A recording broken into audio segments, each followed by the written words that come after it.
Meus irmãos, primeiro eu gostaria de agradecer mais uma vez o convite. Ontem eu estive trazendo a palavra para os jovens. Vou sentar um pouquinho, vou vir um pouquinho mais para frente aqui para ficar mais perto. E a igreja tem sido muito receptiva, muito amorosa, e isso mostra, como o pastor Alexandre falou, sobre a família da fé, né? Independente dos locais onde nós estamos caminhando, nós vemos como o povo de Deus é um povo só. Meu nome é Lucas Viana, eu sou natural de Santos, eu trabalho num projeto de plantação de igreja na Ponta da Praia, mais próximo ao Canal 6, quem conhece Santos. É um trabalho de uma congregação da primeira igreja presbiteriana de Santos, e se Deus quiser, a gente já está em vistas de organizar, ou para dezembro, ou no mais tardar, no nosso próximo semestre. Eu sou não só contemporâneo, mas sou da mesma turma do pastor Luiz, e graças a Deus a gente tem a oportunidade de estar aqui mais uma vez trazendo a palavra. Eu gostaria que os irmãos abrissem as Bíblias no livro de Lucas, para facilitar, fica tudo mais tranquilo, no capítulo 11. Evangelho de Lucas, você que não está muito habituado com a sua Bíblia, você pode procurar no índice, se não, você pode abrir mais para o final da sua Bíblia, o quarto livro do Novo Testamento. Terceiro livro, desculpa, do Novo Testamento. Capítulo 11. Evangelho de Lucas, capítulo 11.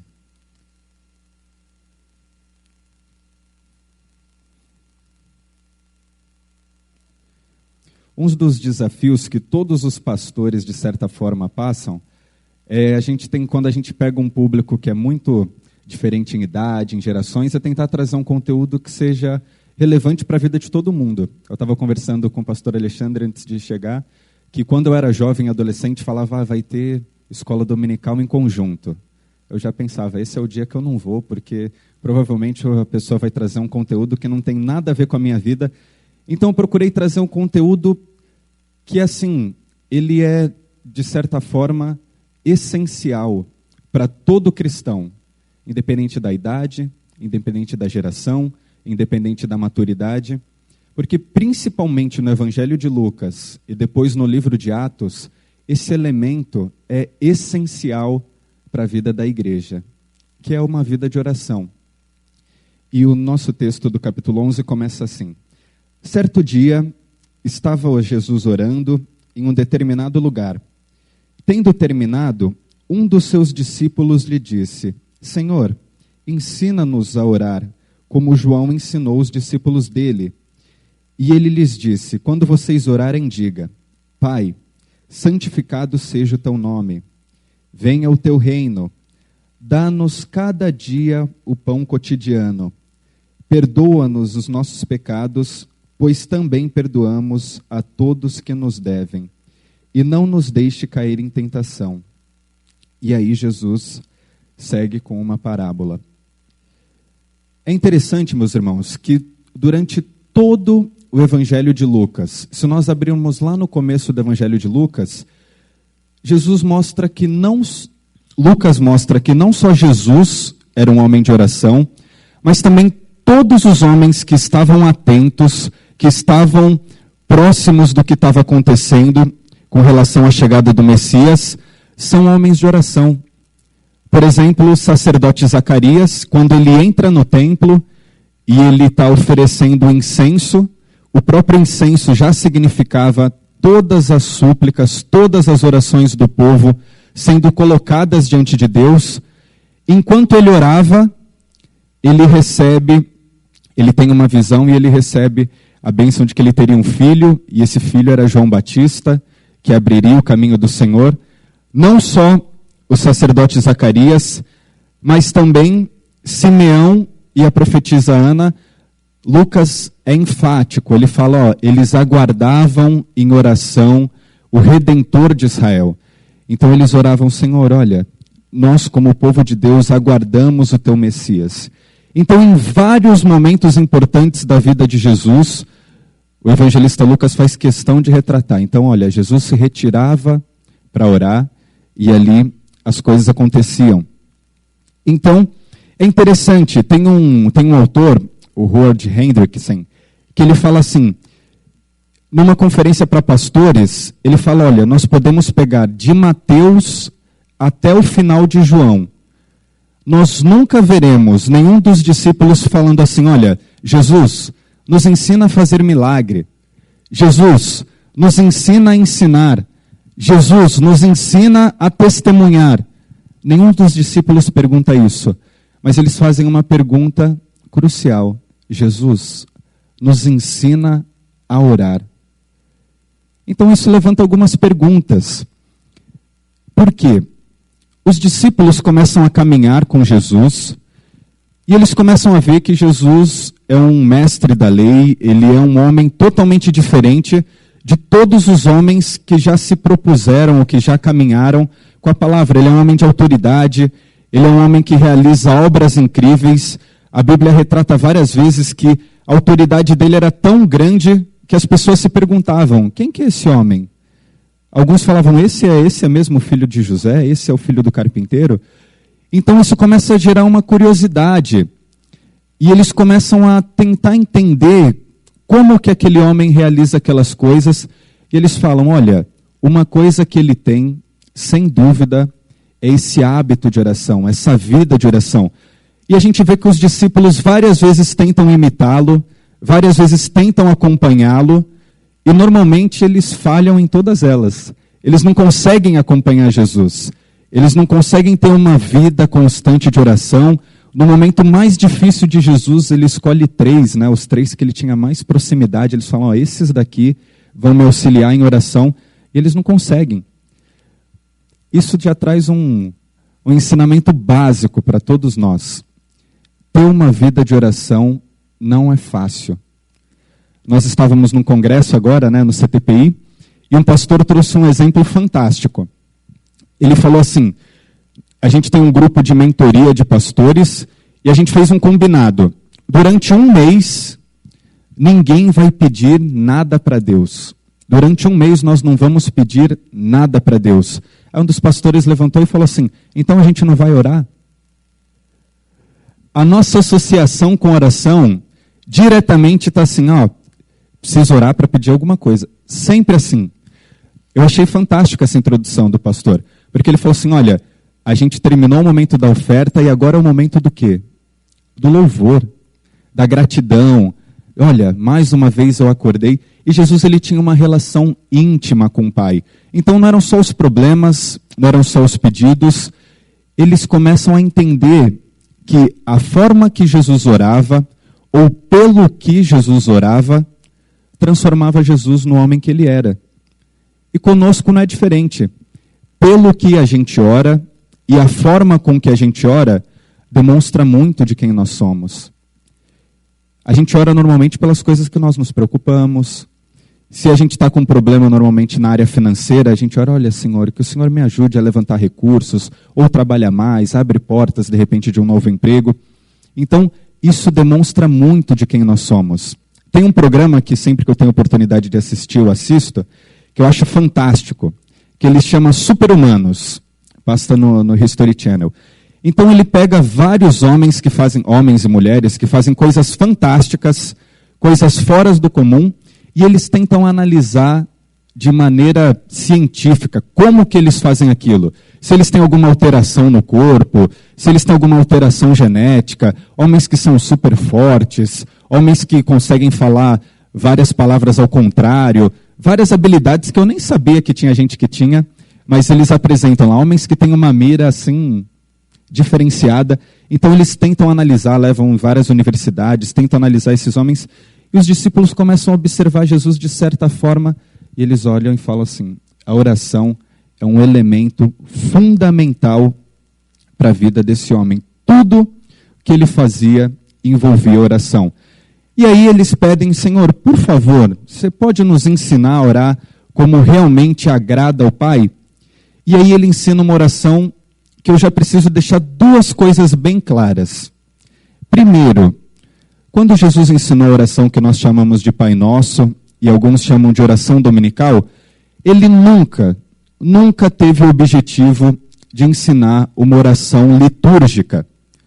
Então ele nunca pensou em assim, olha, vai ter um grupo um dia muito grande, e eles vão pegar e vão repetir essa oração como se não significasse nada. Jamais, essa jamais foi a intenção de Jesus. Jesus está trazendo para nós elementos fundamentais, inclusive da nossa identidade. E mais para frente a gente vai conversar sobre isso.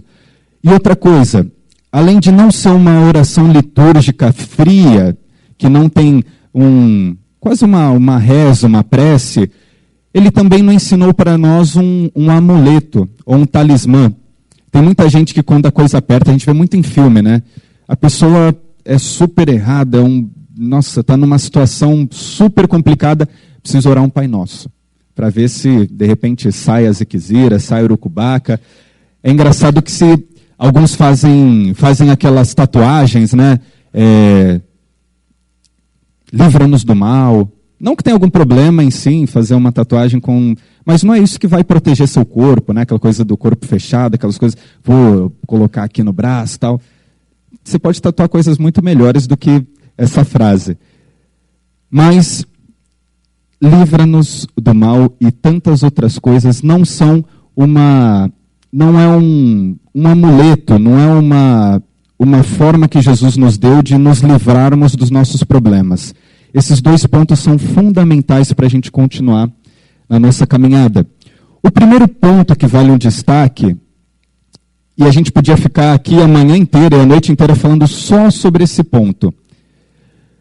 O início do Pai Nosso. A gente fala como se fosse comum, né? Pai Nosso, Pai Nosso. Mas olha só que coisa extrema.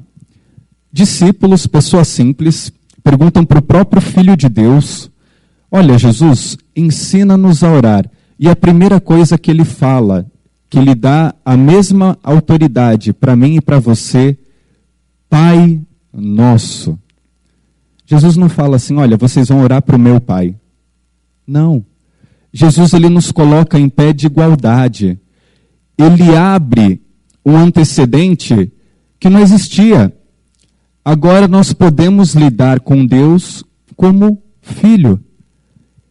Jesus está antecipando, de certa forma, a autoridade que ele teria logo após a ressurreição. Então ele está falando, olha, eu vim como filho, eu sou filho, eu vou resgatá-los e agora vocês podem lidar com Deus de uma forma que vocês ainda não conhecem. É uma intimidade que aqueles homens não conheciam e que muitas vezes a gente passa desapercebido. Pai nosso que estás no céu. Pai... Não é mais o Pai meu, agora é o Pai nosso. Nós somos uma comunidade de filhos. Eu comecei a minha fala falando da família da fé. Então, é extremamente importante atitudes como essa. Alguém está sofrendo, alguém está passando dificuldade. Onde que eu vou procurar auxílio? Na família da fé. Nós somos filhos do mesmo Pai. E essa autoridade é trazida por Jesus. João Batista não podia ensinar os discípulos dele falando Pai Nosso. Os homens que vieram antes de Jesus não poderiam trazer essa autoridade. Por quê? Eles falavam somente dos judeus, falavam somente como o povo de Deus, o povo escolhido, mas Jesus abre agora um novo panorama. Ele estreia uma nova criação. Todas as coisas passam a ser feitas novas através dele. E ele nos dá uma intimidade inédita, uma intimidade nova com esse Pai. Então, a partir desse momento, nós somos feitos filhos de Deus. Não a partir do momento, que Jesus ensina o Pai Nosso, mas a partir da relação com Jesus. Aqueles homens se relacionavam diretamente com Jesus. Por mais que eles não entendessem a grandeza de quem Jesus era, por mais que eles não entendessem plenamente a missão de Jesus, Jesus falava, vocês são meus. Vocês são meus amigos, vocês são meus irmãos. João e outros evangelistas vão falar, olha, agora vocês não são mais servos, vocês não são mais escravos. Eu chamo vocês de amigos, eu chamo vocês de irmãos. Então, a partir desse momento, essa palavra, o Pai Nosso, ele já começa a formar a nossa nova identidade. Então nós sabemos para onde recorrer, porque nós somos filhos, nós temos um pai, nós não estamos soltos na vida, não. Jesus dá a mesma autoridade que ele tem para conversar com Deus, ele passa para a família da fé. E um dos privilégios dos filhos é carregar o nome dos pais. A gente passou por algumas épocas na história, e antigamente o nome e o sobrenome eram extremamente importantes. Por quê? Ele demonstrava toda a sua filiação. Se de repente você era um nobre, se você era uma pessoa de uma classe mais alta, de uma classe menor. Então, antigamente, o nome era a sua total identidade. Depois a história foi avançando um pouco e o pessoal começou a dar mais importância para aquilo que as pessoas faziam. Então, não era só o Alexandre, agora é o pastor Alexandre. Não era só o Carlos, agora é o engenheiro ou o médico Carlos, doutor Carlos. Então, as pessoas davam importância para aquilo que a pessoa fazia. E hoje, infelizmente, a gente está numa fase um pouco mais complicada da nossa história, que nós conhecemos as pessoas pelo que elas têm, não pelo que elas são, né? Então, quem que é o fulano? O fulano tem um carro, aquele que tem um Camaro preto, tem um Camaro amarelo. O fulano que... aquele que tem uma casa, mora não sei onde, tem uma casa enorme e tal. Nós gostamos de exaltar essas coisas, né? O que as pessoas têm, tem um iPhone 7, o computador tal. Então, uma das coisas que quando nós ouvimos um nome, nós já traçamos automaticamente uma identidade. Por exemplo, eu não conheço a Irene de Veiga Toledo, mas só desse nome Katsumata, eu acredito que ela tem uma origem oriental. Né? Alguém da família dela, ou pai ou mãe, tem uma origem oriental. Alguns nomes italianos, por exemplo, Chiarella, né? E outros nomes que são bem específicos, você já espera uma identidade da pessoa. E conosco não é diferente. Nós carregamos o nome de Deus. Então, o santificado seja o seu nome, o nome de Deus por si só é santo. A partir do momento que nós somos feitos filho, e nós carregamos o nome de Deus, o pedido de santificação do nome de Deus não é para que, o seu nome se torne santo, não. Pelo contrário, através das nossas atitudes, através da nossa vida, que os outros possam glorificar o seu nome. Então, santificado seja o seu nome, é um pedido, na verdade, para que nós hajamos de uma maneira condizente com a nossa nova natureza. É um compromisso de caminhar de uma forma aceitável ao padrão de Deus. E isso não é possível pelas nossas forças. Então, por isso que é uma ligação íntima com Cristo, é um movimento diário. Por que o Pai Nosso não é só uma oração litúrgica? Porque todo dia nós temos dificuldade. Todo dia nós tomamos algumas decisões, nós fazemos algumas atitudes que não condizem com o nome de Deus. Nós não conseguimos ser 100% santos, nós não conseguimos não agradar a Deus, nós não conseguimos manter o padrão de santidade de Deus. Então, é importante que nós tenhamos essa noção também de limitação. E que a gente precisa clamar a Deus, olha, Senhor, se não for pelo teu amor, se não for, ó Pai, pela tua paciência, nós não vamos conseguir glorificar o teu nome.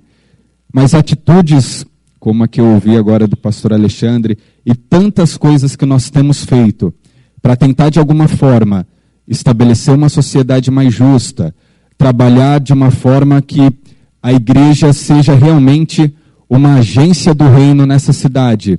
Isso glorifica o nome de Deus. Porque as pessoas olham e falam assim, olha, realmente Deus usou a vida do fulano, a vida de uma pessoa, a vida de uma outra pessoa que chegou até mim, e eu não tenho como não falar que foi Deus que programou toda essa situação para que eu pudesse ser abençoado. E por isso, nós como filhos de Deus, que temos uma nova identidade, temos um novo nome, nós clamamos e nós agimos. Venha o teu reino, da mesma forma que ele já está estabelecido no céu.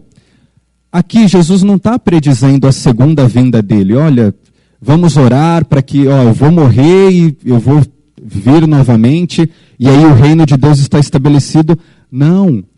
Venha o teu reino é a esperança da manifestação plena do reino de Deus. Então, nós como cristãos devemos tomar atitudes práticas que estabeleçam o reino de Deus dentro da nossa casa, dentro da nossa sociedade, dentro das nossas esferas de controle, sejam elas profissionais, sejam elas estudantis, sejam elas familiares. O reino de Deus é um lugar de justiça, é um lugar de amor, é um lugar de graça. Esses são os valores do reino, e que muitas vezes a gente olha de uma maneira meio efêmera, né? Olha, vem o teu reino, eu vou ficar aqui sentado no meu banco, tranquilo, ouvindo o pastor falar, ouvindo a escola dominical, depois eu venho à noite também, não tem problema, culto vespertino, pastor Lucas vai falar de novo, venho novamente, tal. Venha o teu reino. A gente clama por isso. A tua justiça, o teu reino, o teu amor, na minha casa, na minha empresa, na minha escola, na minha universidade, no meu cursinho, na minha família, nos meus amigos, no meu irmão, no meu parente. Um reino de justiça. E para esse reino de justiça ser estabelecido, nós precisamos estar atuantes. Nós precisamos estar vivendo. Vem o teu reino, da mesma forma que é no céu. Um lugar, a gente sempre pensa, né? Tem gente que pensa, olha, você precisa se converter. Por quê? Para ir para o céu. O céu é o melhor lugar que vai ter e tal. Sem dúvidas. Mas aqui nós podemos criar pequenas agências do reino de Deus, onde as pessoas, de maneira limitada, obviamente, maneira de certa forma falha, mas são supridas, são amadas. Lugares onde muitas vezes o governo não olha, onde as pessoas passam e tentam fingir que não existe, nós estabelecemos o reino de Deus. E depois que esse reino de Deus se estabelece, é interessante que o próximo passo da oração, Jesus fala assim, dá-nos o pão. Em primeiro lugar, nós estabelecemos o reino de Deus e a sua justiça, e depois o quê? As demais coisas são acrescentadas. Então, mais uma vez, Jesus não fala assim, olha, Senhor, me dá o meu pão. Não, é o pão nosso. É dimensão comunitária. Onde existe o pão meu, não pode existir o pão nosso. Então nós clamamos pelo pão nosso. Esse pão não vai faltar para mim, não vai faltar para você. Por quê? Nós estamos estabelecendo o reino. Então, onde se estabelece o reino, não se estabelece a fome, não se estabelece a injustiça. E essa palavra aqui, o pão nosso de cada dia, o pão nosso cotidiano, ele pode ser traduzido, esse termo grego, o pão para a existência. Então seria o pão suficiente. Eu não preciso ostentar, a gente está na fase da ostentação, né? Eu não preciso ostentar aquilo que eu tenho, eu não preciso, não que tenha algum problema, viu gente? Eu não preciso ficar postando foto dos banquetes que eu faço, o que sobra eu jogo fora. Tem alguns gifzinhos que assim, a gente não ora mais, né, pelo alimento. A gente tira uma foto, põe um like lá, acabou, não precisa mais orar. As pessoas têm que ver o que a gente come. Não. O pão nosso, o pão diário, o pão suficiente. Deus não se compromete com os nossos exageros. Deus se compromete com o nosso sustento, com aquilo que é suficiente. Isso é difícil para a gente entender porque a gente tem muito. A gente às vezes gosta de se comparar sempre com quem tem mais, né? Tem uns condomínios fechados bonitos que eu vi aqui, umas casas enormes. Eu queria estar lá dentro. O próprio condomínio já diz, né? Fechado. Eu queria estar entre os exclusivos ali. Mas eu olhei também alguns condomínios aqui, eu fui com o pastor Luiz entregar sopa em alguns lugares. Eu olhei e falei, nossa, eu acho que eu tô Estou até com uma roupa inadequada aqui, devia estar mais simples, de bermuda, chinelo, para de repente comunicar melhor com o pessoal. Porque é gente que não tem nada. Está usando ali talvez uma roupa de uma terceira, quarta, quinta pessoa e agradece a Deus quando vê. Então, às vezes nós somos um povo mal acostumado. A gente não está satisfeito com o pão nosso. A gente quer um pão, a gente quer um banquete, a gente quer mais e mais, e esquece que tem alguns do nosso lado que não tem esse pão, e a nossa função é estabelecer o reino de Deus e o pão nosso para cada dia. E a certeza desse Deus provedor, esse Deus que com certeza se compromete com as nossas necessidades e com as nossas dificuldades, é que a gente pode dar o passo anterior, estabelecer o reino de Deus, porque Ele vai nos sustentar, e a gente pode dar um passo posterior, que talvez seja mais difícil que o anterior. Lucas, ele traz alguns termos aqui que são bem, talvez, não vou falar pesados, mas que a gente não está muito acostumado. Perdoa os nossos pecados, versículo 4, né? Pois também nós perdoamos todos que nos devem. Perdoa as nossas dívidas, porque nós perdoamos aqueles que nos devem. Fácil, né? Pode perdoar, porque eu também, se alguém está me devendo, eu perdoo. E o termo que Lucas usa aqui não é hamartia, ele não está falando de pecado, olha, alguém pecou contra mim e eu perdoo. Ele está falando de dinheiro. É o termo que eles usavam para quitar as dívidas, que é o mesmo termo que Jesus usa na cruz. Então, se nós temos certeza que o pão nosso de cada dia está garantido, o passo que Jesus nos ensina a dar é o passo que Ele mesmo deu. Se você tem certeza do seu sustento, se você tem certeza que Deus é um Deus provedor, não são as suas dívidas que vão te trazer o sustento, que vão lhe fazer, olha, se aquela pessoa não me pagar, eu não tenho como comer. Não, Deus vai suprir isso. Mas é muito difícil. Por quê? O nosso coração está nisso. Não nas dívidas em si, mas eu não estou falando aqui sobre coisas, um mundo que não existe. Não, eu sei que é difícil. É muita injustiça. Olha, se a pessoa está me devendo, é óbvio, ela tem que pagar. É assim que o mundo funciona, é assim que as coisas funcionam. Mas a lógica de Jesus é diferente, né? Jesus, ele não aplica a mesma lógica que todo mundo aplica. Por quê? Ele tomou sobre si a maior dívida de todas. A dívida que nenhum homem poderia pagar, ele tomou sobre si. Então, o mundo do pecado, o pecado que é um sistema anti-Deus, o pecado que não são só as nossas atitudes que desagradam a Deus, tudo aquilo que vai contra o senhorio de Deus, que nós chamamos de pecado, um sistema corrupto, várias coisas que tentam, de certa forma, minimizar a autoridade de Deus, todo esse sistema pecaminoso, Jesus toma sobre os seus ombros. E se tinha alguém que não merecia isso, era Jesus. Então ele paga a dívida impagável, que não era dele.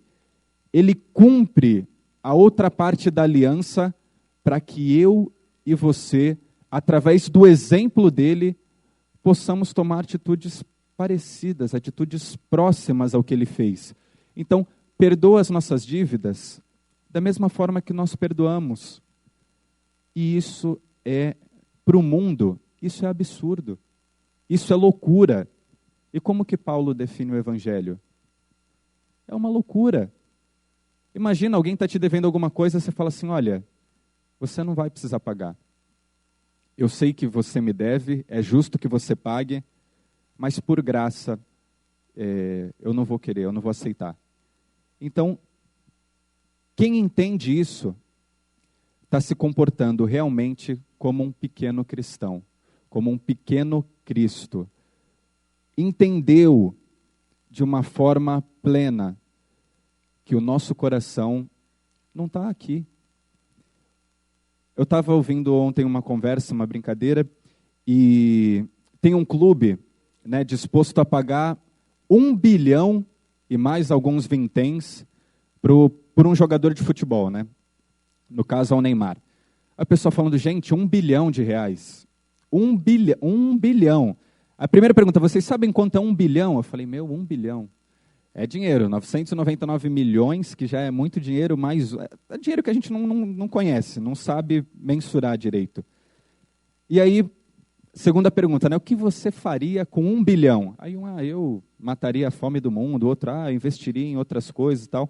Aí teve um que deu uma resposta muito interessante. Ele falou assim, a primeira coisa, eu ia me tornar espírita, porque eu ia construir um palácio e eu ia tentar morrer e reencarnar várias vezes para tentar acabar com esse dinheiro. Eu falei, fantástico, porque por mais que a gente não faça isso que foi proposto, às vezes a gente vive a vida dessa forma. Olha, se eu não conseguir comprar tantos apartamentos, deixar tanta coisa de herança para o meu filho, eles não vão ser felizes. Isso é besteira, gente. É besteira. Meu pai e minha mãe, a gente tem um apartamentinho lá. Se não tivesse também, quando eles falecerem, ou quando minha mãe falecer, vai dividir entre eu e meus irmãos e tal. Você acha que foi isso que foi o mais importante que eles me deixaram? Isso daí, igual, o que vale hoje, de repente daqui a 10 anos, e teve o boom imobiliário, a Dilma quebrou, vai ter que vender tudo, Isso daí passa. Quantas grandes construções aqui de Araraquara já não foram compradas, destruídas, viraram prédios e trocaram, mudaram. Isso passa. A gente ouve grandes nomes de ruas aqui. Quem foram esses homens? Ninguém sabe o que fez. Eu moro lá na Francisco Glicério, em Santos. Eu fui atrás, fui pesquisar. Quem que era Francisco Glicério? Você perguntar lá na rua, ninguém sabe. O que ele fez? O que ele deixou de fazer? Gente, a nossa história passa. E a gente vai se apegar no quê? No dinheiro? Vai se apegar no quê? Em relações que não trazem nada? Tudo que a gente coloca no lugar de Jesus, até mesmo Corinthians, são ídolos do nosso coração. O Corinthians talvez fique um tempinho a mais, mas tudo passa, gente. Tudo passa. Eu tô um pouquinho mais velho, né? Estava falando com o pastor Alexandre. A gente foi jogar bola ontem, primeiro que fui e voltei, quando fui puxar o ar de novo, cadê o ar? Aqui em Araraquara, acho que eles dão uma pausa, né? Cada um tem uma cota. Não conseguia respirar. Falei, vou cair aqui nesse campo. Acordei, e eu pensando nisso depois, né? Falei, vai acabar minha voz, não vou nem pregar. Hoje de manhã fui sair da cama, meu joelho esquerdo doendo. Falei, o que é isso? O corpo passa, as coisas passam. E o que nós temos deixado para os nossos filhos? Quem que é o nosso provedor? É o trabalho? Olha, você precisa ser um grande... Lógico, o trabalho dignifica o homem tem que trabalhar. Eu, graças a Deus, sempre trabalhei desde novinho. Mas não é isso que é o nosso sustento. Não é esse que é o nosso legado. Um bom cargo, um bom diploma na parede. Diploma, se precisar pregar lá, tem vários. É tranquilo, hoje a coisa está muito mais tranquila. Vocês precisam inculcar, não só nos seus filhos, mas nas próximas gerações, o sustento e o cuidado de Deus. E assim, ele fala assim, Jesus, né? Não nos deixe cair em tentação, mas livra-nos do mal. E muitas vezes a gente ora dessa forma e pensa assim, tem aquele rapaz no trabalho que está querendo fazer uma maldade comigo. Aquela pessoa na minha universidade está querendo me derrubar. Mas não, a palavra aqui é um substantivo próprio. Livra-nos do maligno.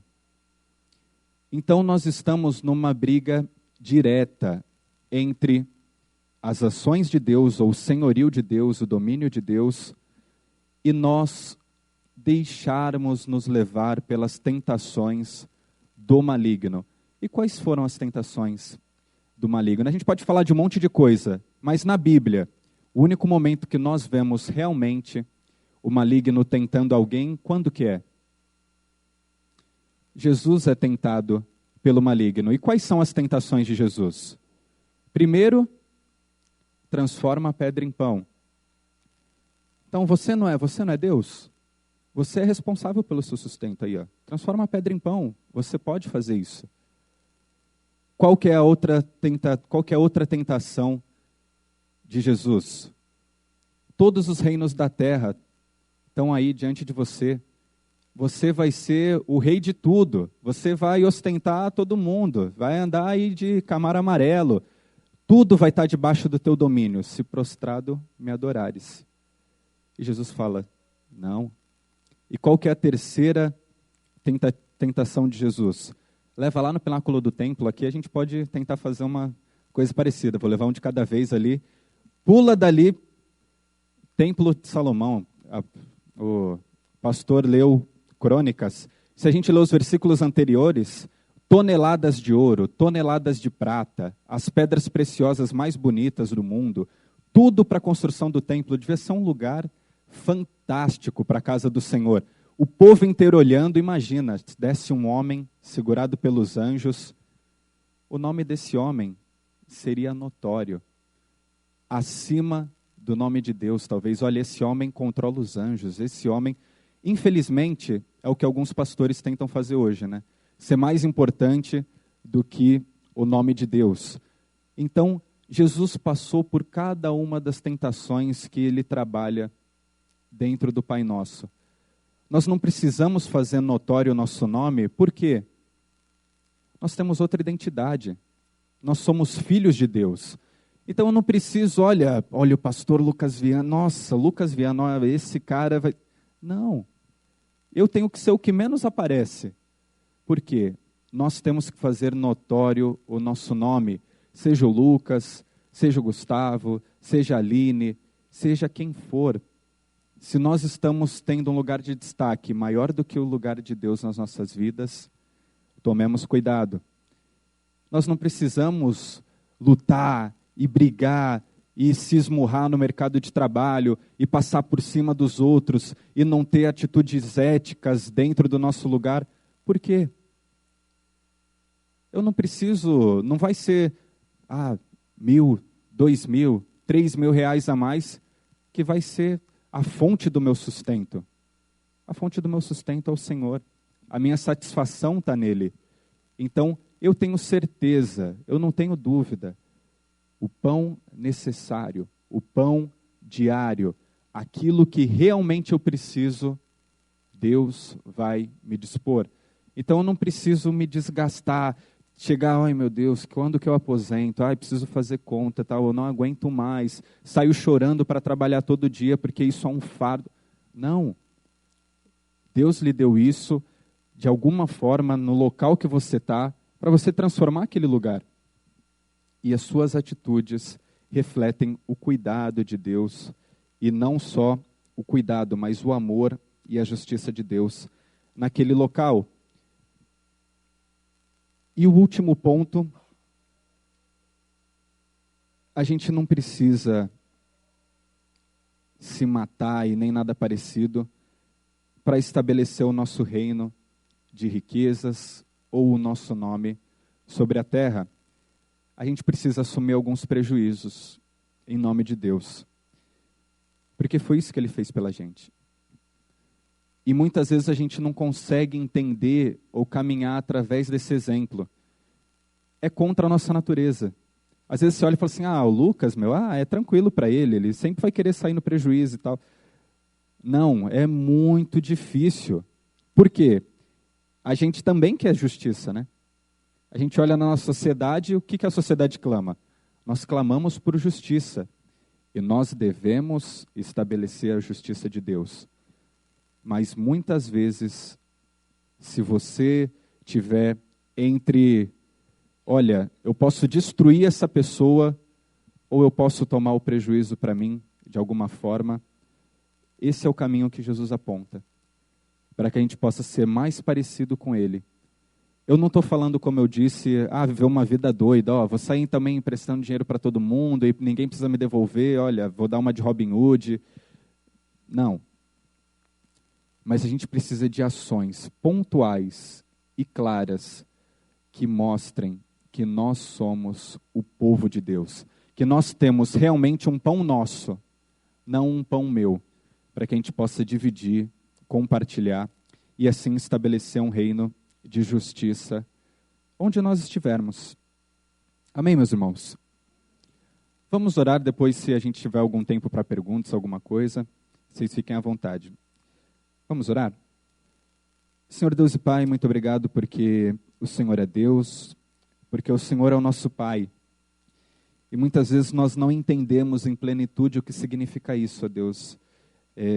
Eu peço misericórdia, ó Pai, para que a gente possa continuar como teus filhos, ó Pai, no período em que nós estamos aqui, não só usufruindo do teu reino, mas estabelecendo, ó Pai, um reino de paz e justiça, onde nós estivermos. Que a gente possa, de uma maneira agradável a Ti, Senhor, gerir os nossos recursos, que nós possamos, ó Pai, servir, ó Deus, não só na Tua igreja, ó Pai, mas na sociedade, Senhor, como os cristãos, ó Pai, como, ó Pai, pequenos cristos, ó Deus, tomando algumas atitudes que não são comuns, ó Pai, para o mundo, mas que fazem parte do Teu reino, ó Deus. E que a gente possa estabelecer, ó Pai, uma sociedade onde essas coisas são normais, são naturais, ó Deus. Onde, ó Pai, os líderes amam os seus liderados, ó Deus, e se importam realmente com eles. Não somente, ó Deus, com a glória do Seu nome, não querendo, ó Pai, estabelecer o Seu reino de riqueza, mas que a gente possa, ó Pai, olhar para o outro, ó Deus, se importar de uma maneira real, viver uma vida, Senhor, que Te agrade. Que o nosso legado, ó Pai, que aquilo que nós queremos viver realmente, ó Pai, deixar para os nossos filhos, ó Deus, um exemplo, ó Pai, de plenitude em Ti, ó Deus. Um exemplo, ó Pai, de uma vida que possa refletir, ó Pai, as atitudes que o Teu Filho tomariam. Pai, nos auxilia, ó Deus, numa vida de oração, ó Pai. Que a gente não pense, ó Deus, na oração como uma moeda de troca contigo, ó Pai. Que a gente não pense, ó Deus, que a nossa fé é como um banco, que a gente vai retirando, ó Pai, e depositando na sua conta. Deus, nós queremos pedir piedade, ó Deus, porque nós nos importamos com tantas outras coisas, ó Pai, e nos esquecemos, ó Pai, do exemplo do Teu Filho, que aqui na terra foi tão dependente do Senhor em oração. Nós queremos depender de Ti, ó Pai, nas nossas decisões, nas nossas atitudes, ó Deus. E que, ó Pai, aquilo pelo que nós oramos, ó Deus, reflita mais, ó Deus, os nossos corações, ó Pai, os nossos desejos, os nossos anseios, para que a gente possa, Deus, como igreja, ó Pai, sermos participantes, ó Deus, sermos ativos, ó Pai, naquilo que o Senhor nos chamou a fazer.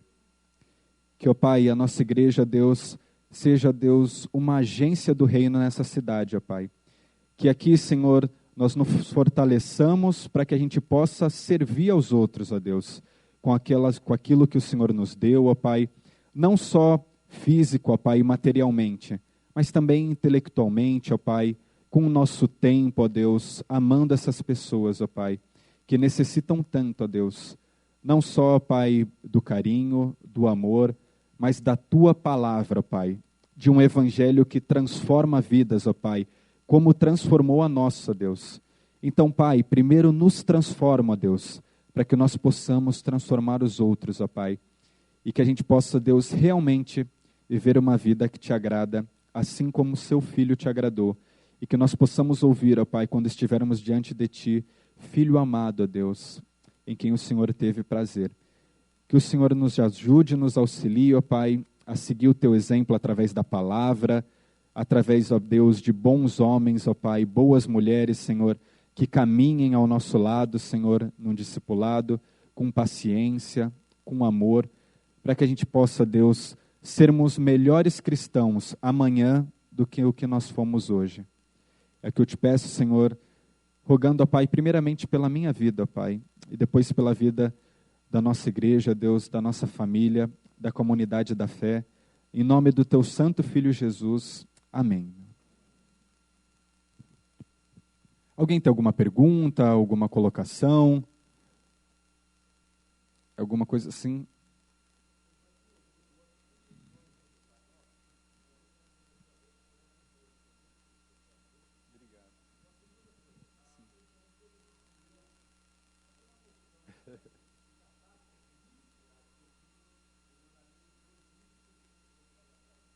Nossa. Praticamente 10 anos para gastar 1 milhão. Gastando R$1.000 por dia. Jogando para cima, fazendo o que você quiser. Fora o que rende, né? Já falaram aqui, fora o que rende.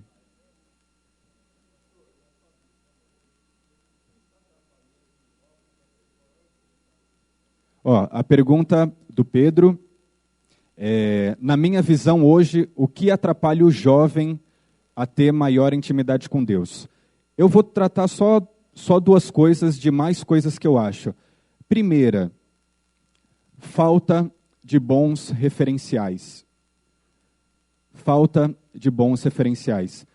Então, eu não sei se a gente perdeu a passada de alguma forma, mas algumas atitudes que muitas vezes nós tomamos distanciaram o jovem não só da comunidade, mas do relacionamento com Deus. Por quê?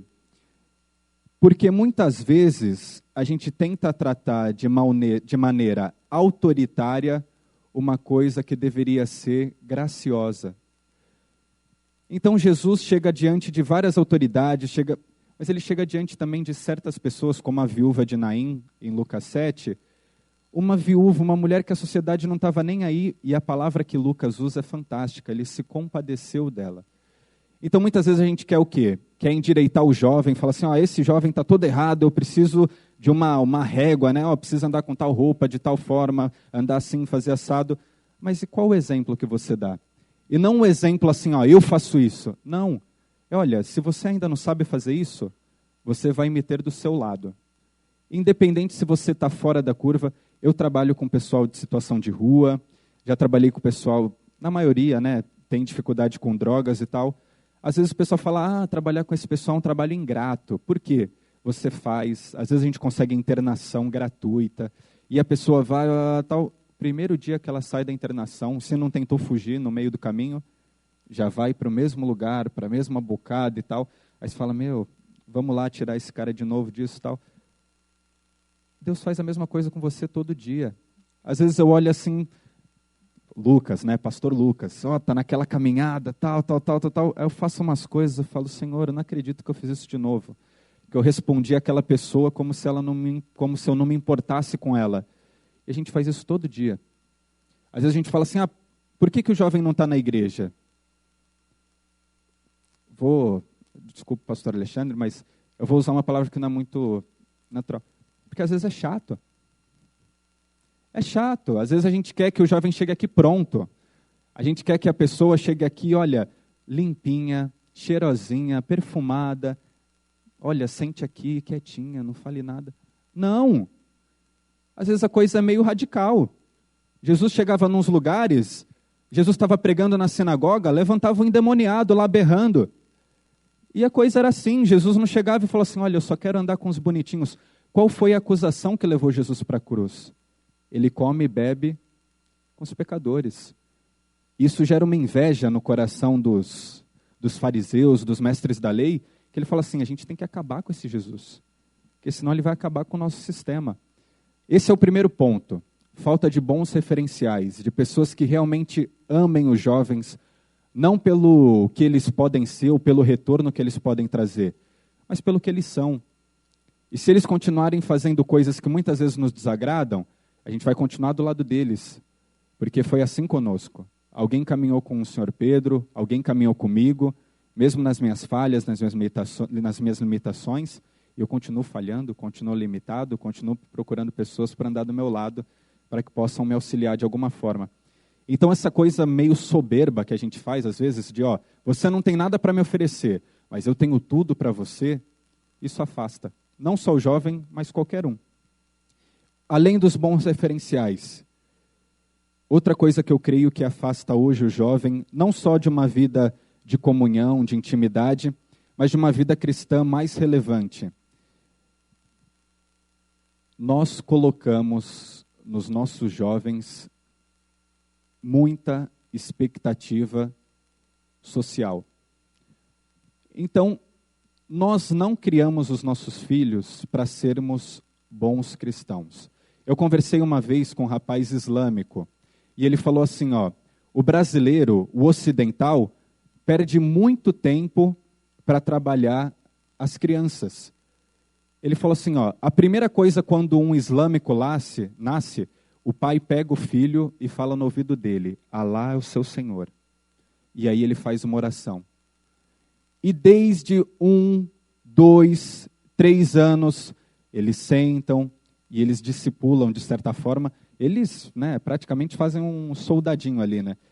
Mas a gente tem pouco espaço para reflexão do jovem. A gente tem pouco espaço olha, o que você concorda, o que você não entende do cristianismo, o que a gente normalmente terceiriza esse setor. O pastor vai fazer isso, pode ficar tranquilo. Em casa a gente não vai discutir, a gente vai falar mal do que aconteceu na escola dominical. Aquele pastor chamou Jesus de cara, falou que pode tatuar, falou assim, isso daí, vamos... Não. A gente precisa o quê?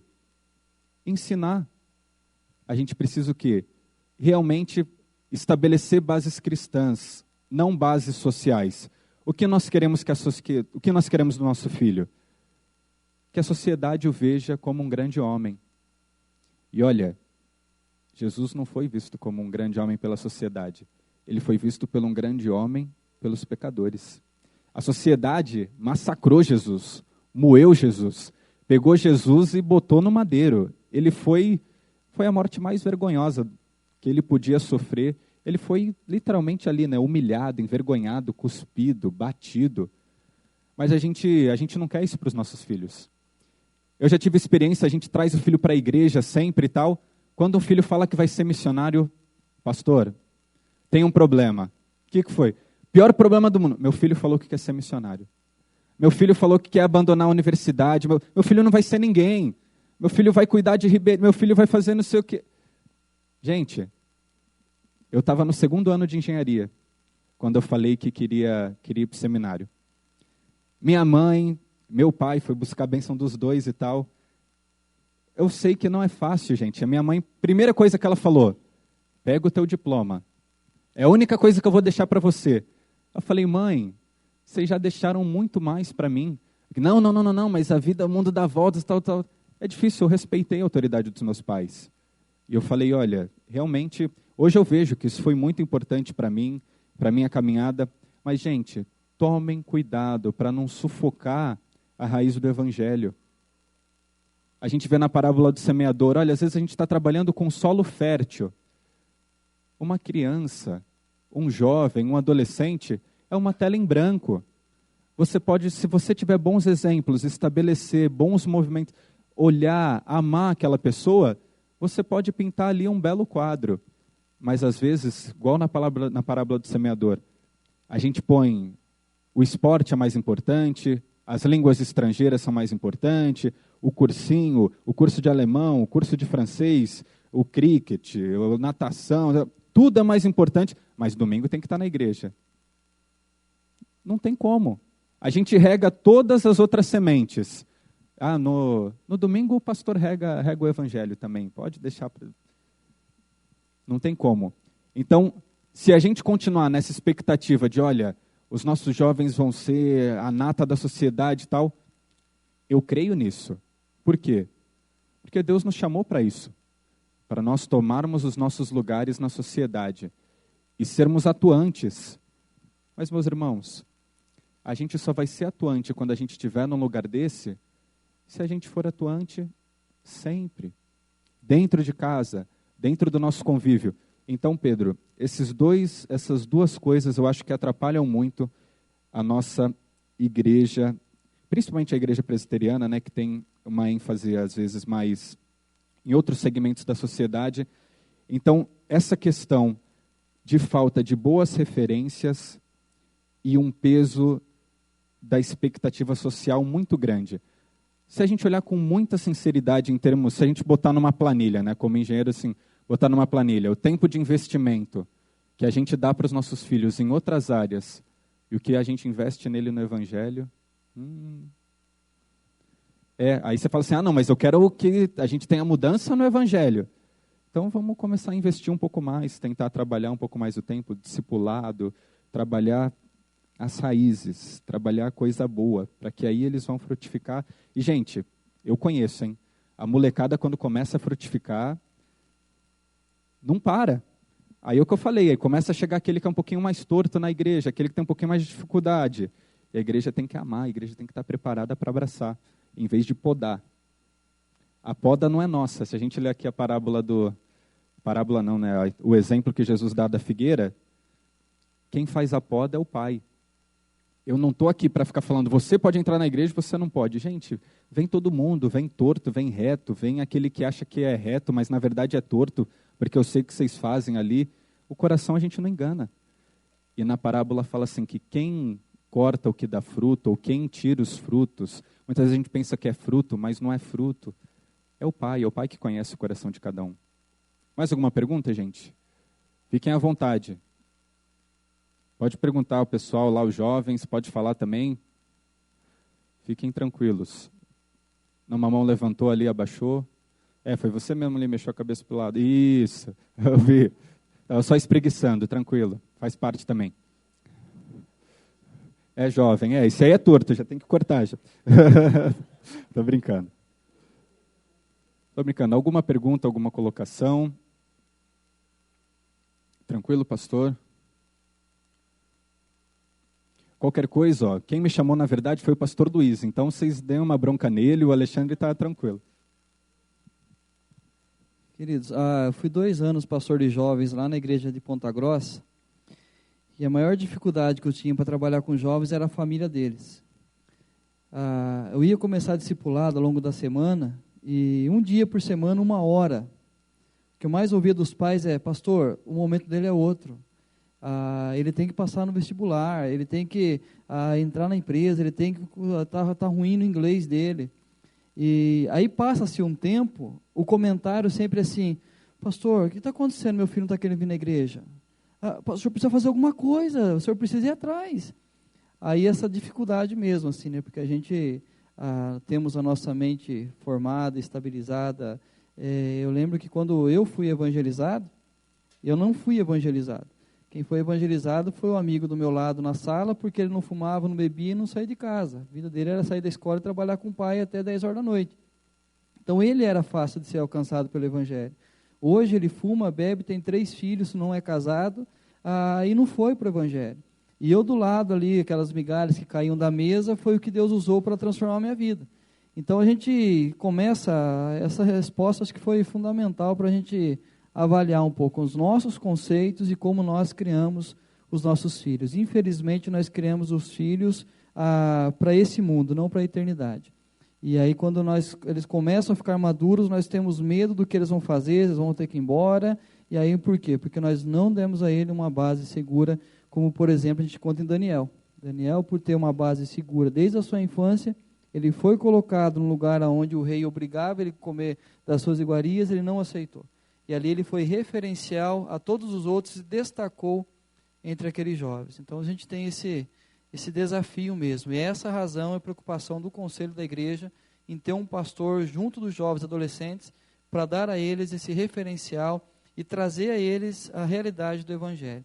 E a gente tem uma mocidade mais forte, mais relevante, e tem tantos jovens aí. Todos os pastores que vieram falar esse ano aqui, era de sexta-feira à noite, nós saímos daqui e eu descia aqui pela Rua 6, passava em frente à universidade. E aquele horário ali, às 10 horas da noite, você não consegue passar porque está todo mundo na rua. E aí ele falava assim, quantos jovens tem essa cidade? Olha o campo que vocês têm aqui. E aí a gente tem esse desafio de trazer a nossa mocidade, aos nossos adolescentes, o dever de levar o evangelho.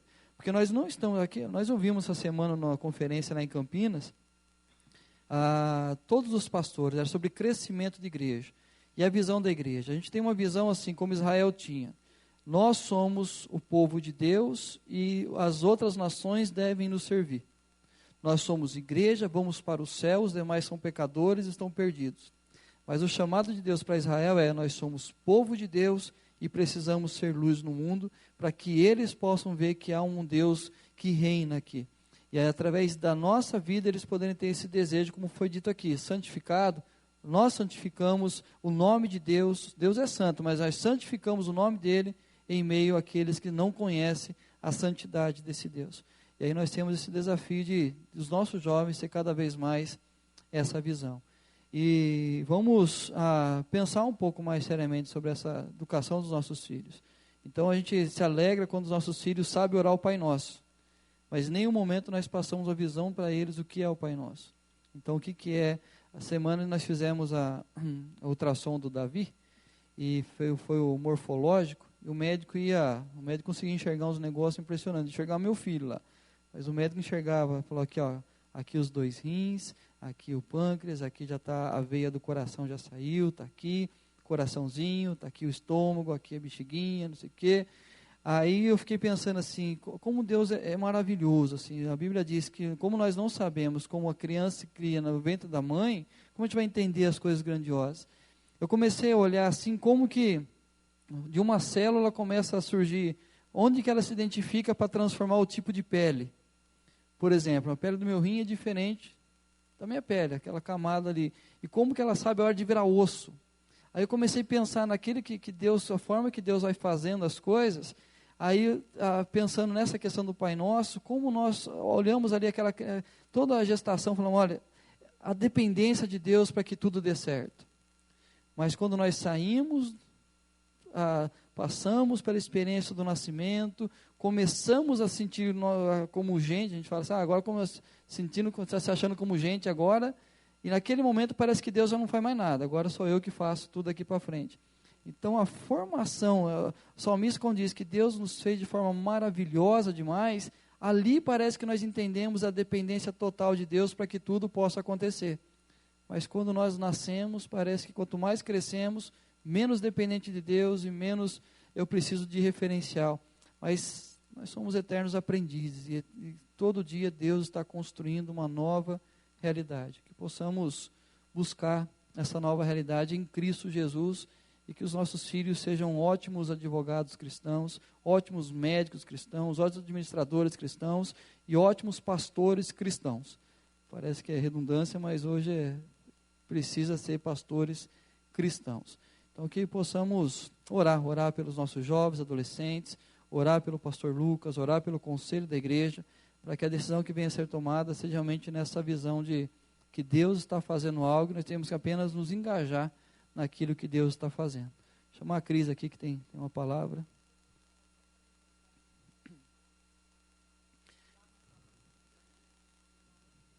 Reunião com os pais de 0 a 11 anos no salão social aqui da igreja, após o encerramento aqui.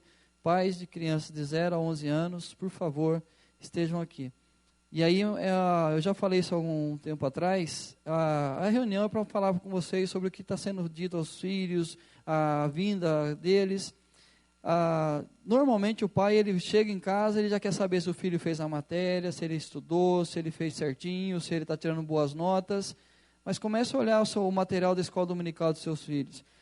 Já falei que a Janaína um tempo atrás ficou numa classinha dando aula e ela se surpreendeu o quanto caderninho em branco tem dos nossos filhos na escola bíblica dominical.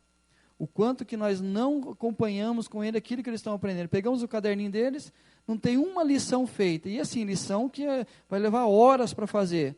Tipo, colar um negocinho ali, contar a história do seu filho, dá para ele pintar. E muitos. Pega os caderninhos da escola dominical dos seus filhos e começa a observar se eles estão fazendo. Aí você não vai chegar lá na frente e vai falar assim, a igreja errou, não ensinou. Nós temos o dever de ser referencial aos nossos filhos quanto à educação cristã. Pastor Ezequiel, tem uma palavra? Então não esqueça, saímos aqui, o salão social aqui no fundo, pais de crianças de 0 a 11 anos.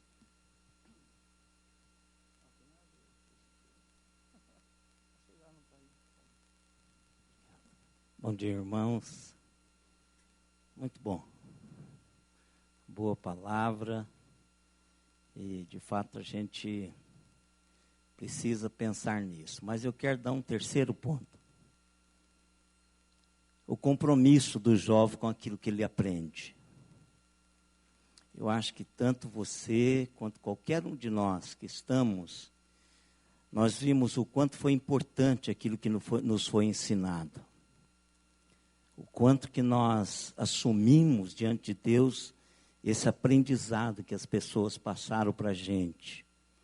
E quando vai chegando os jovens na igreja, eles vão parecendo com os jovens que estão aqui. Então, o exemplo do jovem, a gente compartilha com os que vão chegando. Então, se é uma igreja de jovens comprometidos com a palavra e com o ensinamento, os que vão chegando também fazem isto. Então, a gente precisa entender que também há o ponto daquele que aprende. Então, eu tenho que honrar a Deus com aquilo que eu tenho aprendido. E eu sou responsável por aquilo que eu semeio àqueles que não conhecem ainda de Deus.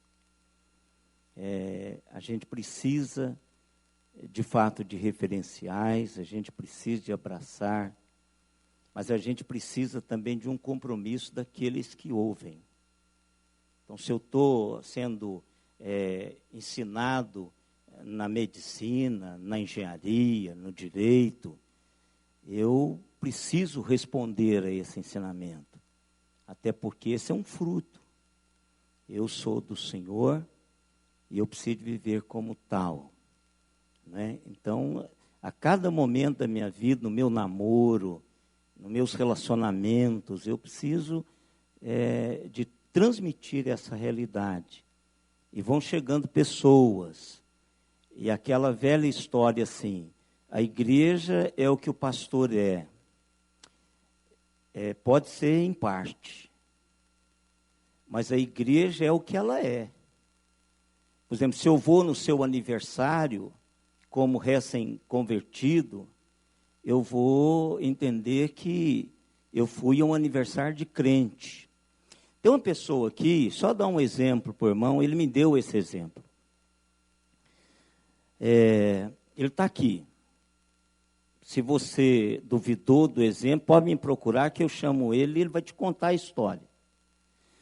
Uma senhora estava extremamente feliz, porque o marido dela agora estava envolvido com os homens da igreja. Ele não ia, mas de algum motivo ele gostava de beber, etc., de farra, e aí ele foi chamado pela UPH, os homens da igreja. E ela até disse para essa pessoa, estou muito feliz que agora ele está com os homens da igreja, tal. E ele foi para o aniversário. Quando ele chegou bêbado. Aniversário de crente, dos homens da igreja. Ele chegou bêbado. Então, irmãos, e esse é o exemplo que eu estou dando, que é a igreja que eu quero. Então, se há um ensinamento, se há uma referência, se os pais estão cuidando direitinho, mas esse filho, esse aprendiz que está crescendo, ele tem que assumir a responsabilidade do que ele aprende. Dá uma olhadinha no Facebook. Por exemplo, filhos de igreja estão aparecendo com bebida na mão, balada. Então, o que vai chegar aqui, irmãos, vai entender que aqui e lá é a mesma coisa. E não é a mesma coisa.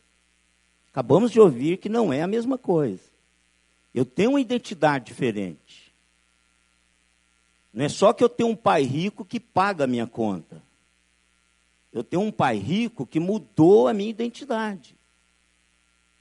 Então, os jovens precisam sim ser amparados, amados, precisam ser ensinados. Agora, ele precisa de carregar também uma carga de responsabilidade. Olha, eu tenho um Deus, eu preciso de honrar esse Deus, preciso de estabelecer o reino. É responsabilidade de cada geração.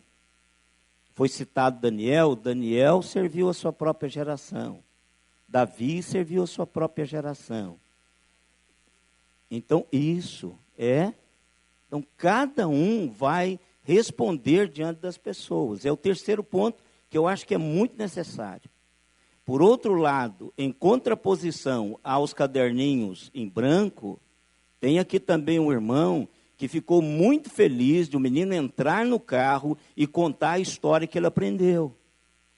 E o pai me confessou: pastor, isso para mim foi algo fantástico. Ele está no mesmo aprendizado que eu estava há tanto tempo atrás. É isso que eu quero. Está aqui também a pessoa que falou isso. Então, a gente precisa, enquanto igreja, é o que o pastor Lucas disse, a gente precisa entender o processo de Deus, a realidade que Deus quer. Nós estamos aqui para estabelecer o reino do Senhor. E esse reino começa na nossa casa. Deuteronômio 6. Quer dizer, a gente precisa. O que eu quero que esse menino seja? Um poliglota ou um homem de Deus falando várias línguas? Não tem problema falar várias línguas. Não tem problema. Mas o enfoque é que eu quero um homem de Deus na minha casa. Essa reação dos pais, minha mãe também disse: você vai me matar, você ser pastor. Porque eu saí para fazer medicina. Quando eu voltei, vou ser pastor, minha mãe quase morreu. Então, essa contradição, essa dicotomia que a gente faz. Quer dizer, meu menino, eu quero que ele seja santo, mas vou comprar uma camisinha para ele, porque a mulher é filha do outro. Esse é o problema. Essa dicotomia que nós vivemos, que não devemos viver. Foi muito boa palavra, muito boas respostas. E que Deus continue te abençoando, Lucas. Se aqui conosco, ou aonde Deus colocar você, que Deus continue usando a sua vida, uma boa presença, um bom estudo bíblico. Ele estudou o texto. Porque o que ele diz, não se diz sem estudar o texto. Né? Que Deus abençoe sua vida. Vamos colocar em pé, irmãos, vamos orar, agradecendo a Deus por essa palavra, esse desafio do Senhor. Pai amado, louvamos-te pelo privilégio de servi-lo. Louvamos-te, ó Deus, porque somos pessoas privilegiadas por termos o Deus que nós temos. Um Deus que nos ouve, um Deus que se identifica conosco, para que possamos identificar com o Senhor e mostrar ao mundo o Deus que nós servimos através das nossas vidas, transformadas, com a nova identidade, com a justiça do reino impregnada nas nossas vidas. Obrigado, Deus, por isto. Obrigado pela tua palavra, pelas reflexões. Obrigado, Deus, pela maneira como o teu Espírito Santo nos trata. Obrigado, Deus, porque fomos chamados para sermos paradigmas de uma caminhada com o Senhor, para os que estão vindo. Muito obrigado, oh Pai querido, porque somos pais e chamados para formatarmos o coração e a mente dos nossos filhos com a tua palavra, para que o teu Espírito Santo trabalhe poderosamente essas vidas. Muito obrigado, Deus, porque fomos criados seres morais, logo responsáveis por aquilo que aprendemos. Obrigado, Deus, pela bênção de fazermos parte da tua família. Obrigado, Deus, pela vida do pastor Lucas. Obrigado pelas suas experiências. Obrigado, Deus, pela sua vivência com a palavra. Que o Senhor continue dando a ele o direcionamento para o seu ministério. Se for aqui conosco, Deus, se ele é o homem que o Senhor tem colocado para trabalhar conosco, que ele seja bem-vindo e que nos abençoe, que a igreja o abençoe também. Obrigado, Pai, pelos nossos jovens, nossos adolescentes, que na sua maioria tem dado alegria ao teu coração e a nós, liderança dessa igreja. Eu quero em especial, ó Deus, agradecer o Senhor pelos jovens e adolescentes da IPA, pela visão que o Senhor tem dado aos seus corações, às suas mentes do ministério, pelo envolvimento deles com as congregações, pelo envolvimento deles, ó Deus, com o trabalho nas universidades. Obrigado, Deus, pela bênção de poder fazer parte da vida desses queridos irmãos. Obrigado, Deus, pela vida desse que tem mantido fiel diante do Senhor. E queremos clamar por aqueles que perderam o norte. Que o Senhor os alcance pela tua graça. Que o Senhor os traga, Senhor, de novo para o aprisco. Porque cremos que são as tuas ovelhas.